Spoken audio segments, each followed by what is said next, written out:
자, 그러면 2교시 이제 시작해 볼게요. 자, 2교시에 먼저 이제 수익률이라는 개념이 나오는데, 학개론을 배우면서 이 수익률이 뭔지 모르면, 대답을 못하면 굉장히 곤란해요. 제대로 공부를 안 한 거예요. 자, 예를 들어볼게요. 우리가 투자를 했을 때 수익을 기대하고 투자를 하는데, 과연 이제 수익으로 따지는 게 좋은지 수익률로 따지는 게 좋은지. 자, A라는 투자자는 1년 동안 1억을 벌었다고 해보죠.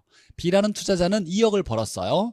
자, 그러면 어떤 투자자가 더 투자를 잘한 거냐 생각했을 때, B가 2억을 벌었으니까 수익이 1억이고 수익이 2억이니까 수익이 높으니까 B가 좋다라고 할 수도 있지만, 전제가 여기에 조건이 걸려서 있지 않으면 누가 더 좋다라고 얘기할 수가 없어요. 예를 들면 이럴 수도 있죠.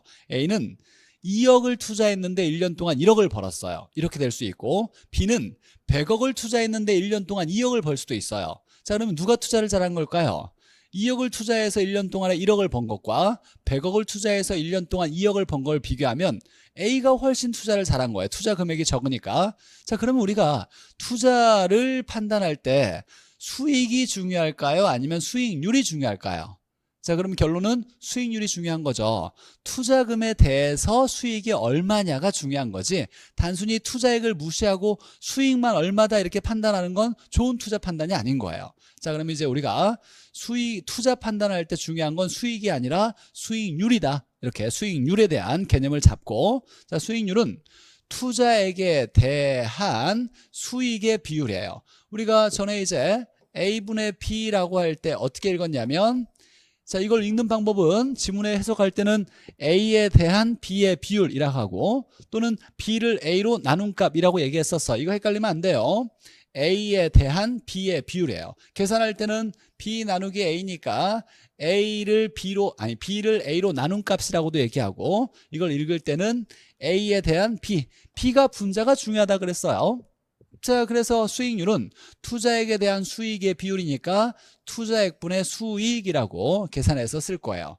그럼 앞으로 이제 제가 수익률이 뭐예요? 라고 이제 코로나 사태가 좀 안정되면 이제 대면으로 여러분 같이 공부할 텐데, 제가 여러분한테 수익률이 뭐예요? 이렇게 물어보면 여러분은 뭐라고 대답해야 돼요?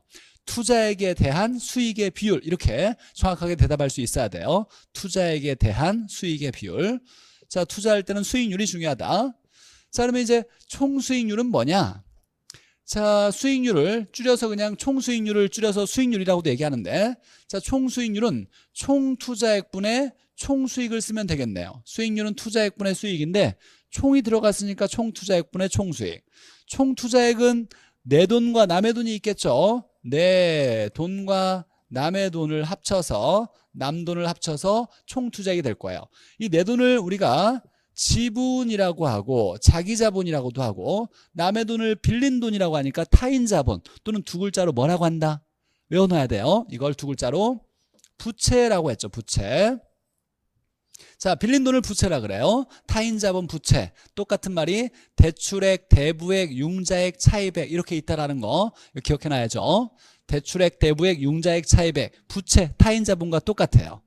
자, 그러면 이제 내 돈과 남의 돈을 합쳐서 총투자액이라 하는데, 여기서 또 중요한 게 하나 있는데, 자, 이건 이제 기본서에 안 나와 있지만 당연히 누구나 알고 있을 거라고 생각하는 거예요. 자, 총투자액과 똑같은 것이 뭐냐면, 자, 부동산의 가치와 똑같아요. 자, 부동산의 가격이나 가치가 총투자액과 똑같다는 거, 뭐 당연한 얘기예요. 예를 들면 우리가 5억을 총 투자했어. 내 돈과 남의 돈을 합쳐서 5억을 총 투자했다. 왜 5억을 투자했을까요? 부동산 가격이 5억이니까 그래요. 그럼 반대로, 야, 부동산 가격이 3억이라면 총 얼마 투자해야 돼? 이걸 살려면 총 3억을 투자해야죠. 그러니까 앞으로 이제 투자론을 공부할 때 총 투자액과 부동산의 가격은 똑같다. 당연히 알고 있어야 돼요. 총 투자액과 부동산 가격은 똑같다. 말이 없어도 당연히 같은 개념으로 이해해야 돼요. 총 투자액과 가격이 똑같다. 자, 그런데, 자, 그러면 총 투자액분의 총수익인데, 부동산에 투자할 때는 소득이 두 가지가 있다 그랬어요. 즉, 임대료 수입에 해당되는 소득이득 계속 나오죠. 그 다음에 가치상승분에 해당되는 자본이득. 그래서 내가 부동산에 5억 주고 샀는데 1년 동안에 임대료 수입이 3천만 원이다. 임대료 수입 3천만 원을 소득이득이라 하고, 5억 주고 샀는데 1년 후에 1억이 올라서 6억이 됐다. 그럼 1억이 올랐죠. 1억 오른 가치가 올라간 가치 상승분을 이걸 자본이득이라 해요. 부동산 투자하면 소득이득과 자본이득 두 개를 얻을 수 있으니까 총수익은 소득이득과 임대료 수입과 가치가 올라간 자본이득을 합해야 총수익이 되겠네요. 이걸 우리가 총수익률이라고 얘기해요.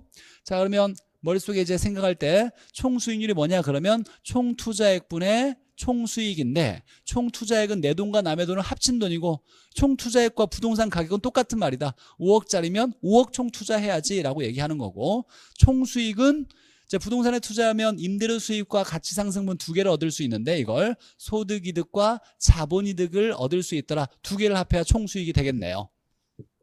자, 그래서 이렇게 정의할 수 있고, 자, 우리가 이제 기본적으로 반드시 알아야 되는 건, 시험 문제 나오는 건 자기자본 수익률이에요. 자, 이거 계산하는 거. 자, 1분 안에 풀어낼 수 있는 가장 기본적인 계산 문제 중에 하나예요. 그래서 정확히 이걸 구하는 식을 외워놓고서 나오면 바로바로 대입해서 얼마다 이렇게 계산할 수 있어야 돼요. 자, 어렵지 않은 거니까 자기자본을 지분이라고 하니까 지분 수익률이라고도 해요. 자, 그럼 당연히 이제 수익률은 투자액분의 수익이니까 지분 수익률은 지분 투자액분의 지분 수익 이렇게 되겠네요. 자, 그러면 지분 투자액분의 지분 수익 이렇게 되면, 자, 그러면 이제 지분 투자액은 내 돈을 얘기하니까 지분 투자액이야 뭐 쉽게 구할 수 있는데, 지분 수익은 뭐냐? 내 돈에 따른 수익은 뭐냐라고 했을 때, 자, 부동산에 투자했을 때 얻는 총 수익에서 남의 돈을 빌렸으면 수입에서 빌린 대가 이자를 지출해 줘야 돼요. 이자를 빼줘야 되겠죠. 자, 그래서 총 수익에서 이자를 빼준 값을 지분 수익이라 그래요. 자, 이해해야 돼요. 지분 수익, 내 돈에 대한 수익은 뭐냐? 총 수익에서 빌린 돈의 대가 이자를 빼줘야 이걸 총 수익에서 이자를 빼준 값을 지분 수익이라 한다. 이렇게 머릿속에 정리하고, 자, 그러면 총 수익에서 이자를 빼준 값이다. 이걸 지분 수익이라 그래요. 그럼 부동산 투자 시 지문에서 지분 수익이라 하는 것은 총 수익에서 이자를 차감한 값이다. 이렇게 나오면 맞는 지문이겠네요. 자, 근데 이미 우리가 배웠듯이 총 수익은 두 가지가 있대요. 소득이득이라는 임대료 수입이 있고 자본이득이라는 가치상승분이 있으니까 이 두 개를 합쳐서 총수익이라 그래요. 자, 그러면 총수익은 이 두 개를 합쳐서 총수익이라 그래요. 자, 임대료 수입의 대표 수입을 순소득이라 하고, 자본이득은 가치상승분이니까 가치상승분, 그래서 순소득은 소득이득을 얘기하는 거고 가치상승분은 자본이득을 얘기하는 거예요. 그래서 총수익에서 이자를 빼주면 이걸 우리가 지분수익률이라고 정의해요. 자, 이걸 순서대로 차례로 이렇게 이해할 수 있어야 돼. 이해하고 마지막에 암기해야지. 암기 없이 그냥 무조건 외우면 한 2, 3일 지나가면 또 까먹고 또 외우고 또 까먹고 계속 이것만 반복하는 거예요. 자, 이게 어떻게 흘러왔는지 다시 한번 정리하면, 지분 수익률은 머릿속에 한번 생각해 봐요. 지분 수익률은 지분 투자액분의 지분 수익이다. 그럼 지분 투자액분의 지분 수익은 뭐냐? 총 수익에서 빌린 돈에 대한 대가 이자를 빼면 이걸 지분 수익이라 한다. 총 수익 빼기 이자예요. 그럼 총수익은 뭐냐? 부동산 투자할 때 총수익은 아까 얘기했듯이 소득이득과 자본이득이 합해요. 임대료 수입과 가치상승분인데 임대료 수입의 대표 소득을 순소득이라 그래요. 그래서 총수익은 순소득 더하기 가치상승분이다. 여기에 이자를 빼주면 이게 지분수익에 해당된다. 총수익에서 이자 뺐으니까. 그래서 우리가 이제 최종적으로 암기할 내용은 이거죠. 지분수익률은 지분투자액분의 순소득 더하기 가치상승분 빼기 이자, 이렇게 구하면 지분수익률을 계산할 수 있어요. 자, 그러면 지분투자액은 쉽게 계산할 수 있을 거고 순소득은 제시가 될 거예요. 자, 그러면 가치상승분을 계산하고 이자를 계산해야 되는데 이것도 뭐 전혀 어렵지 않아요. 한번 보죠. 우리가 이제 배웠던 거의 일종이긴 한데, 자, 예를 들면 레일리의 소매인력 법칙에서 A가 끌어올 수 있는 유입 비율이, 예를 들면 소비자가 300명이 있더라. 자, 근데 A의 유입 비율이 이게 40%다라고 했을 때, 그러면 A로 끌려오는 유입되는 인구수가 얼마냐? 인구수를 계산할 때 어떻게 계산했냐면 300명의 40%가 A로 오는 인구수인 거예요. 그럼 300명의 40%는 어떻게 구하냐? 곱하는 거예요. 자, 근데 곱하는데 퍼센트가 있으니까 퍼센트명이라고 곱하면 단위가 퍼센트명이 되죠. 근데 우리 퍼센트명이라는 건 안 써요. 그러니까 퍼센트를 떨어뜨려 준 비율이 얼마냐면 0.4죠. 0.4를 곱하는 거예요. 그럼 300명에 0.4를 곱하면 A로 끌려오는 건 120명. 퍼센트를 떨어뜨렸으니까 여기에 명자만 단위가 들어가겠죠. 퍼센트가 없어졌으니까 0.4를 곱했으니까. 자, 그러면 이 말은 전체가 300명에 몇 퍼센트에 해당되는 비율은 몇 명이냐라고 할 때 곱하기 하는 거예요. 곱하기. 우리 곱하기 다 할 수 있으니까 전체에 해당되는 개수에 그거에 해당되는 비율이 얼마냐 그러면 곱한다. 자, 똑같은 방식으로 우리가 할 수 있는 게 뭐냐면 A 부동산의 가치가 가격을 얘기해요. 이게 만약에 5억이라 해보죠. 5억인데 자, 1년 동안에 가치가 올라가는 상승 비율, 상승률이라고 하고 상승 비율이라고 할 텐데 자, 비율을 얘기하는 거야. 가치가 올라가는 비율이 만약에 10%다. 그러면 가치가 올라간 만큼이 얼마냐?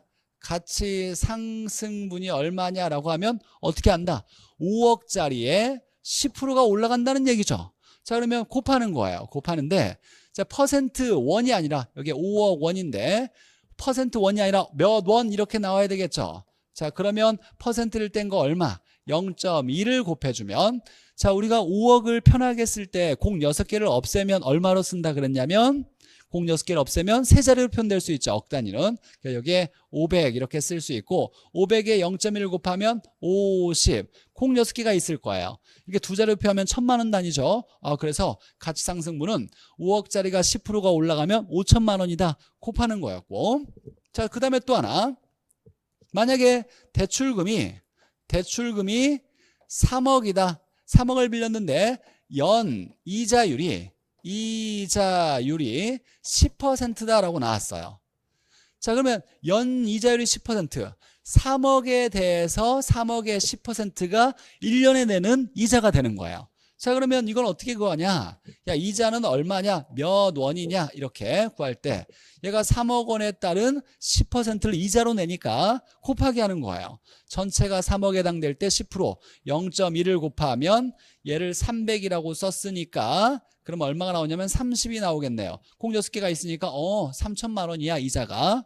자, 그러면 이거 똑같이 다 우리가 가치 상승분을 계산하는 거, 이자를 계산하는 걸 그냥 무조건 외우면 안 돼요. 대출금 곱하기 이자율, 이자 구하는 거고, 가치 곱하기 가치 상승률, 가치 상승분 구하는 거고, 이걸 그냥 무조건 외우는 게 아니라 어떤 전체 값에 해당되는 비율에 해당되는 값이 얼마냐, 전체 값이 주어졌을 때 이 값의 일정 비율만큼이 얼마냐 그러면 곱하기 한다. 뭐 떼고 퍼센트 뗀 비율을 곱하면 그 비율에 해당되는 값을 계산할 수 있다 이렇게 되는 거예요. 그래서 가치에다가 가치 상승 비율을 곱하면 가치 상승분이 계산되는 거고 대출금의 이자율을 곱하면 이자가 계산되는 거예요. 단위 때 퍼센트 떼고 곱하면 되는 거죠. 자, 그러면 우리가 쉽게 자, 가치 상승분은 어떻게 구하냐? 가치에다가 가치 상승 비율을 곱하면 될 거고 이자는 어떻게 구하냐? 대출금에 대한 이자율이니까 대출금의 이자율을 곱하면 되겠네요. 빌린 돈에 대한 이자죠. 빌린 돈의 몇 프로를 이자로 내겠다 이런 의미니까. 자, 그럼 한번 연습 한번 해보죠. 일단 자, 이 문제는 총 투자 수익률을 구해라. 총 수익률을 구하는 거예요. 총 수익률을 구해라. 투자는 중요한 개념은 아니고 자, 3억 원에 구입했는데 순소득이 3천만 원이다. 순영업소득을 줄여서 순소득이라 그래요. 얘는 임대료 수입을 얘기하는 거예요.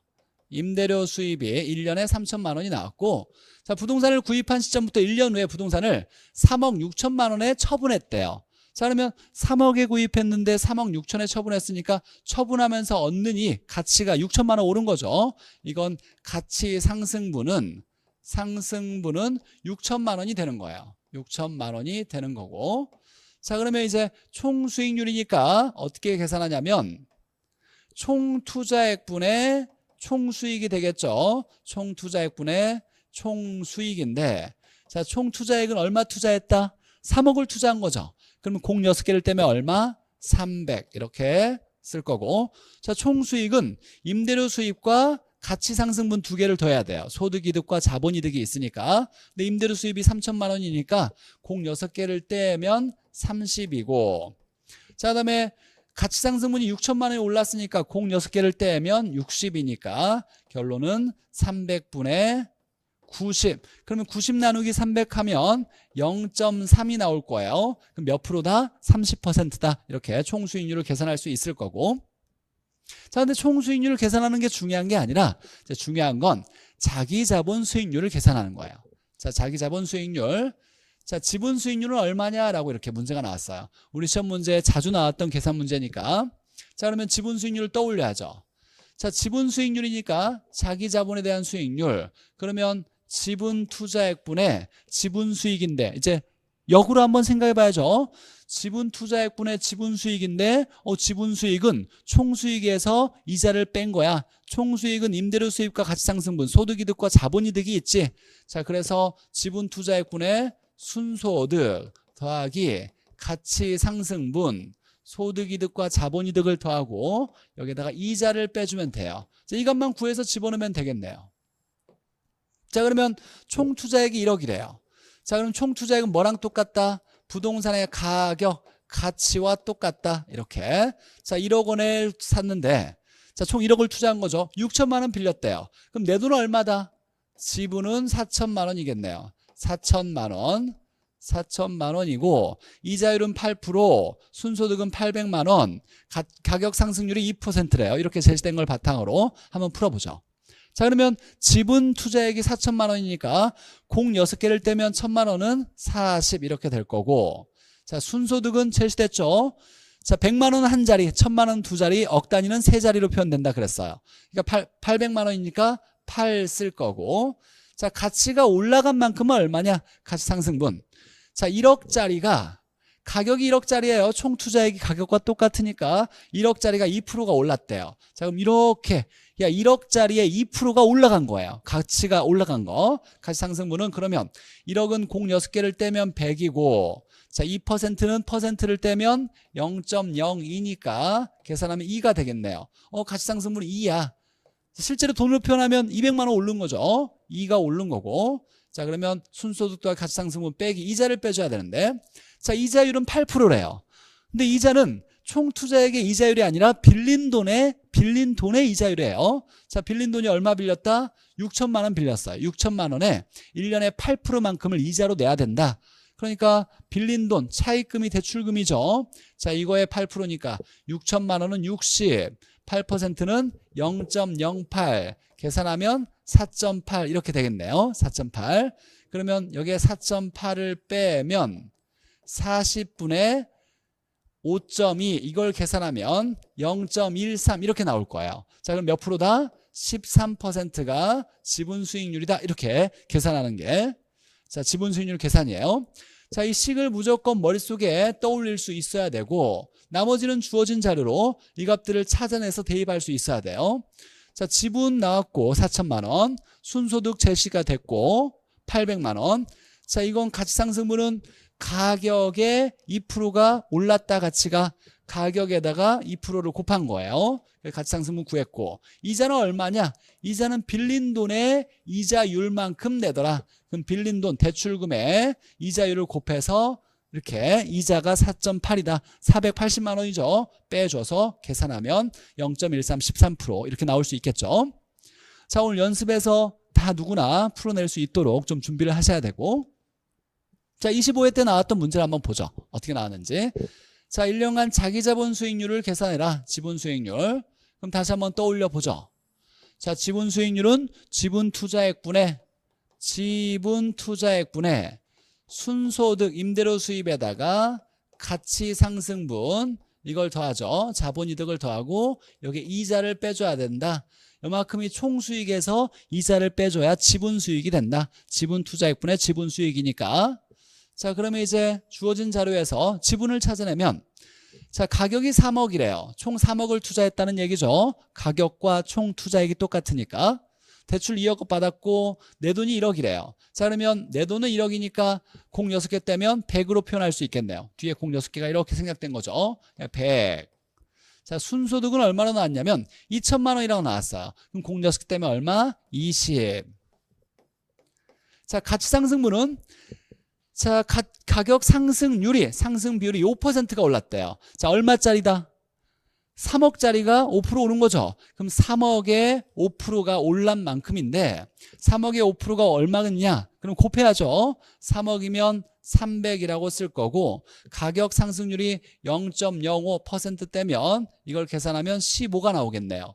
가치상승분은 15예요. 1,500만 원이 오른 거고 자 이자를 빼줘야 되는데 자 이자율이 6%예요. 1년에. 자 근데 6%는 빌린 돈의 6%를 이자로 내겠다라는 거니까 빌린 돈이 얼마? 2억을 빌렸죠. 2억의 6%가 이자로 내는 거예요. 그럼 2억은 공 6개를 떼면 200이고 6%는 0.06이니까 계산하면 12 이렇게 되겠네요. 그럼 이자는 12를 빼줘야 돼요. 자 그럼 계산하면 100분의 자 15에 11 빼면 3이니까 23이 나오겠네요. 그럼 계산하면 0.23 23%가 답. 이렇게 해서 23%가 답. 이렇게 되겠네요.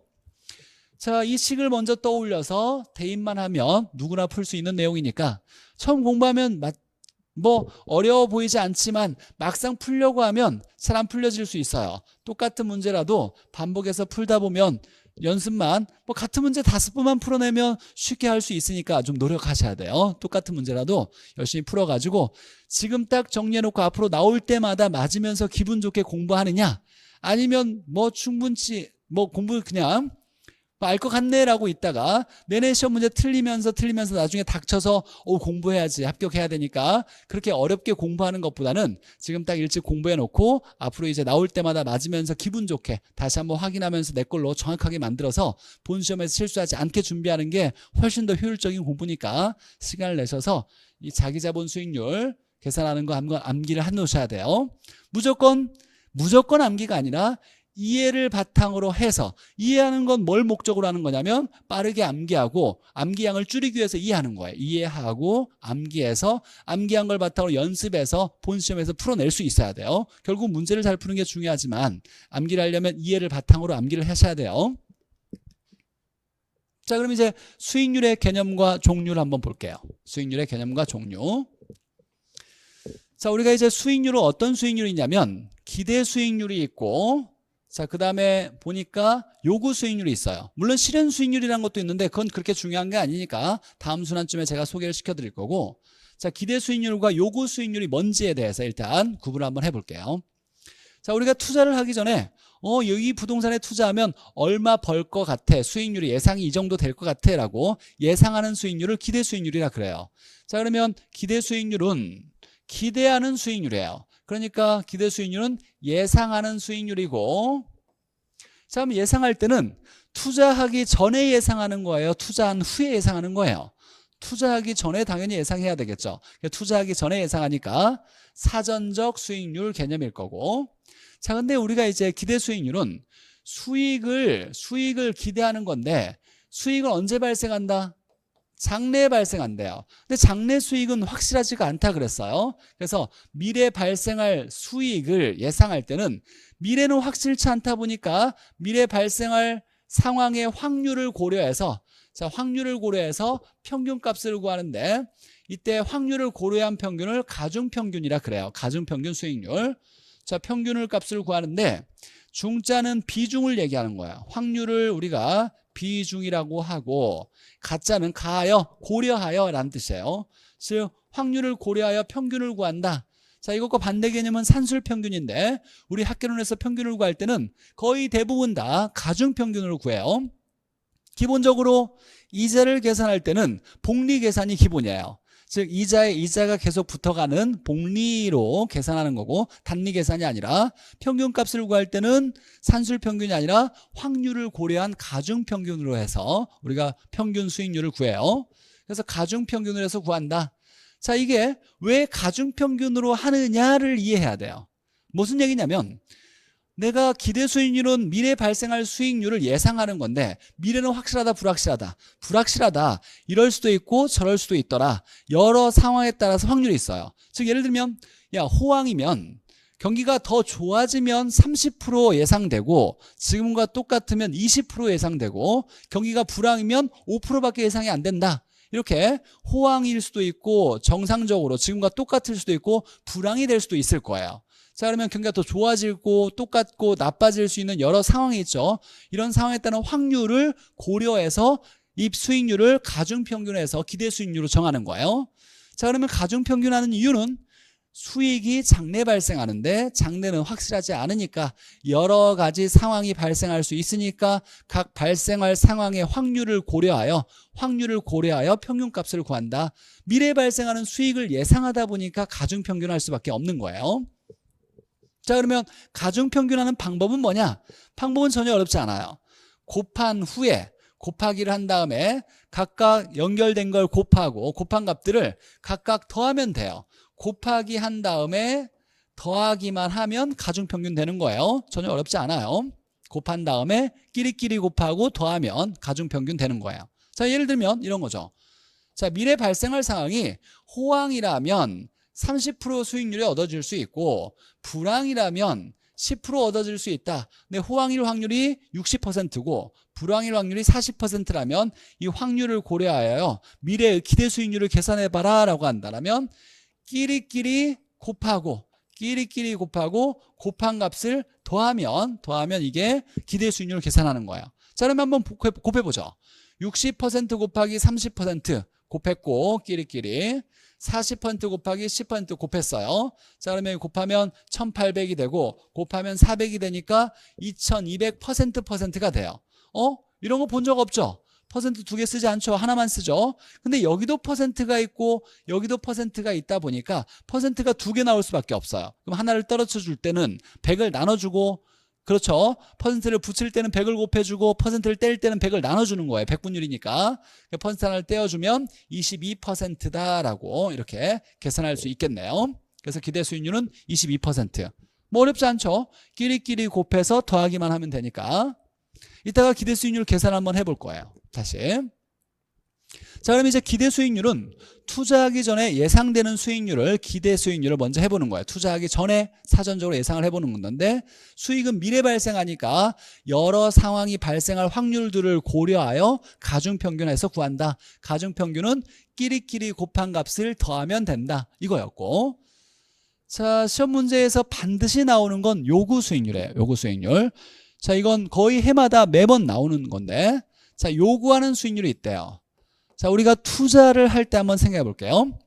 자, 예를 들면 어떤 부동산에 투자할 때 기대되는 수익률이 10%라고 해보죠. 10%가 나왔어요. 자, 그래서 투자를 할 거냐고 여러 투자자에게 물어봤더니 A라는 투자자는 당연히 투자해야지 라고 하지만 B라는 투자자는 10% 정도면 나 투자 안 할래, 이렇게 투자 안 한다고 판단할 수도 있을 거예요. 그럼 투자자마다 누구는 투자를 하고 누구는 투자를 안 할 수도 있는데 뭐가 다르냐면 투자자가 투자하기 위해서 최소한으로 기준을 잡는 요구하는 수익률이 있어요. 이걸 요구 수익률이라 그래요. 그러니까 요구 수익률은 최소한으로 요구하는 수익률이고, 최소한 요구 수익률, 투자하기 위해서 반드시 만족되어야만, 요구 수익률을 만족해야만 투자를 하니까 필수적으로 만족해야 되는 수익률이고, 중요한 건 투자자마다 같다 다르다, 다를 수 있겠죠, 기준이. 그래서 주관적 수익률이고, 자, 기회비용의 의미를 가지고 있어요. 우리가 기회비용은 같은 말로 포기 대가라고 그래요. 자, 이거 한번 이해해 볼게요. 요구 수익률은 기회비용의 의미, 포기한 대가를 가지고 있는 의미인데, 자, 포기 대가라는 말은 무슨 뜻인지 한번 해석해 보면, 자, A라는 사람이 있는데 투자자가 있다 해보죠. 자, 이 사람이 돈이 3억이 있어요. 이 3억을 전혀 위험하지 않고 투자하는 건 어디에 맡기는 거? 은행에 맡기는 거야. 은행에 맡겼더니 1년 예금 금리가 3%를 준대요. 자, 그러면 예금자 입장에서는 이자가 수익이 되는 거고 이자율이 수익률이 되는 거예요. 그러면 전혀 위험하지 않고, 은행에 맡기는 건 위험하지 않는 거예요. 은행은 망하지 않는다고 가정하니까. 그러면 전혀 위험하지 않게 투자했을 때 몇 프로 받을 수 있다? 3% 받을 수 있는데, 자, 이 사람이 은행에 맡기는 걸 포기하고 은행에 맡기지 않고 부동산에 투자한다고 했을 때 최소 얼마를 요구할까요? 야, 내가 위험하지 않게 은행에만 맡겨도 3% 얻을 수 있는데 은행에 맡기지 않고 부동산, 위험할 수도 있는 부동산에 투자한다면 최소한, 야, 포기한 만큼은 당연히 얻어야지.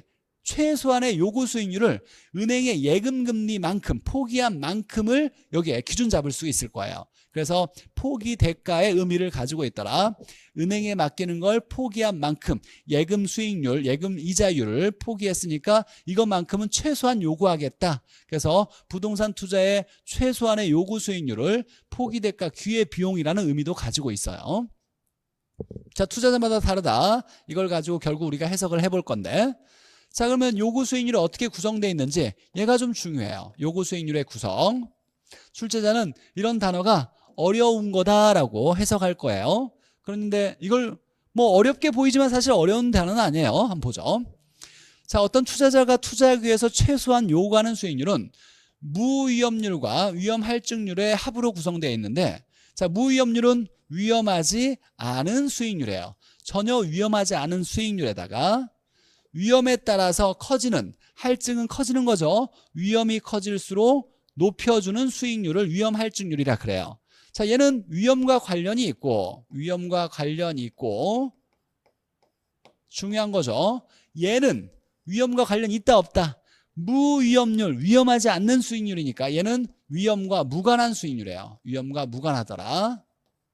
자, 그래서 무위험률은 위험과 관련이 없고 위험할증률은 위험에 따라서 높여주는 수익률이에요. 다시 한번 얘기하면 무위험률은 위험하지 않은 수익률, 위험할증률은 위험에 따라서 키워주는 수익률을 얘기해요. 한번 예를 한번 들어볼게요. 자, 예를 들면 여기 이제 A라는 부동산이 있다 보죠. 부동산이 있는데, 자, A라는 부동산이 있다 보죠. 자, 그러면 갑이라는 투자자가 있고 을이라는 투자자가 있다고 해보죠. 자, 그러면 이 두 사람의 요구 수익률을 한번 정해보죠. 요구 수익률. 자, 근데 투자를 하려고 봤더니 이 당시에 은행에서의 예금 금리가, 내가 전혀 위험하지 않고 은행에만 맡겨도 예금 금리가 3%를 준다라고 해보죠. 이 투자할 시점이 예금 금리가 3%예요. 자, 그러면 갑은 당연히 이 부동산에 투자할 때 은행에만 맡겨도 3%를 받을 수 있으니까 3%만큼은 당연히 얻고, 부동산은 좀 위험하니까 더 위험에 따른 대가를 요구해야지. 그러면서 2%를 더 요구했어요. 자, 그러면 갑의 요구 수익률은 5%가 되는 거예요. 5%가 되는 거고. 자, 을이라는 사람도 한번 해보죠. 을은 당연히 은행에서 3% 주니까 3%는 당연히 받아야 되는 건 당연한 거고, 부동산은 위험한 거야. 경기가 나빠지면 가치 어마어마하게 떨어질 수 있고 임차인 못 구해서 공실이 계속 늘어나서 손해를 많이 볼 수 있어. 관리 비용만 많이 들어가고 임차 임대 안 되면 손해 볼 수 있으니까 위험해. 그러니까 수익률을 더 높이 요구할 수 있어야 돼. 즉 위험에 따른 대가를 더 요구할 거예요. 그래서 얘가 5%를 요구했어요. 위험에 따른 대가를. 총 8%가 요구 수익률로 잡았어요. 자, 근데 이 A라는 부동산에 이제 예상되는 수익률을 봤더니 미래 상황에 따라서 이렇게 확률을 고려해서 가중평균한 기대 수익률을 계산해 보니까 7%가 나왔대요. 즉 기대 수익률은 7%인데, 자, 갑과 을의 요구 수익률이 5%고 8%가 나왔어요. 이 요구 수익률이라는 건 투자를 하기 위해서 만족돼야 되는 최소한의 수익률을 얘기해요. 자, 그러면 갑은 투자를 할까요, 안 할까요? 얘는 5%만 넘으면 투자를 하겠다라고 생각하는 거야. 근데 기대 수익률이 얼마가 나왔냐면 7%가 예상됐으니까 요구를 만족했어요. 그럼 이 사람은 투자를 할 거고. 자, 근데 을이라는 사람은 8%는 넘어야 투자할 거야 라고 했는데 예상되는 게 7%니까 요구 수익률이 요구 수익률이 더 커요.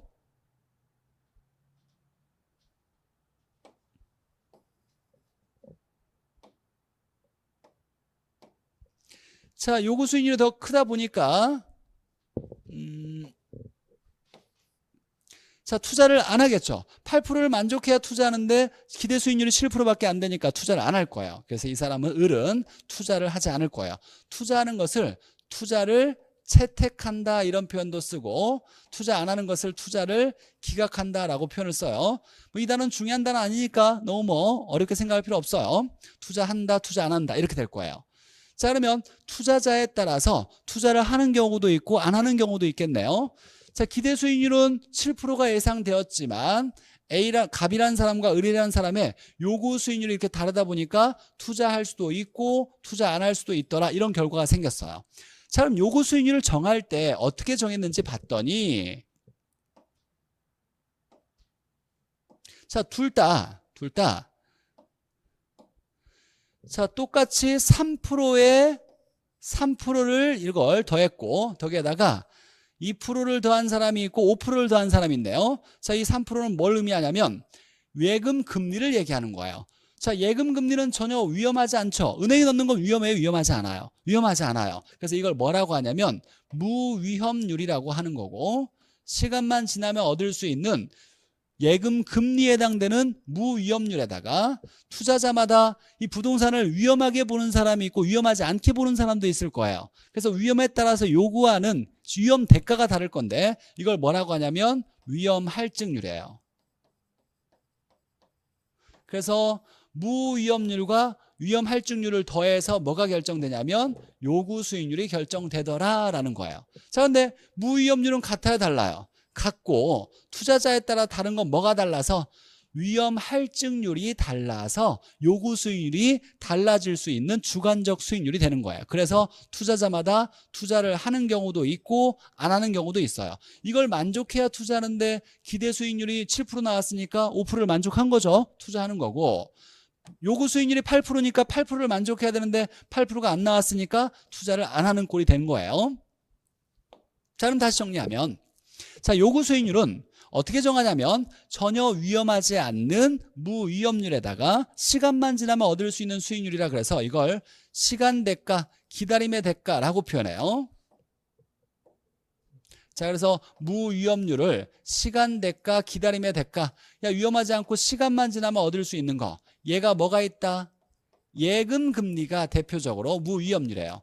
또는 국채, 나라 채권이 있는데, 국채는 나라에서 돈이 필요할 때 발행하는 채권이에요. 이 국채를 가지고 있으면 나라가 발전하면 금리가 올라가고, 나라가 망하지 않는다고 가정하는 거예요. 나라는 망하지 않으니까 나라 채권도 이게 위험이 없는 무위험률에 해당돼요. 그래서 국채 금리와 예금 금리는 대표적인 무위험률에 해당되고, 위험에 따라서 더 커지는 수익률, 요구하는 수익률이 위험 할증률이라 그래요. 위험 대가죠. 위험에 따라서 더 요구하는 대가, 이걸 위험 할증률이라고 표현해요.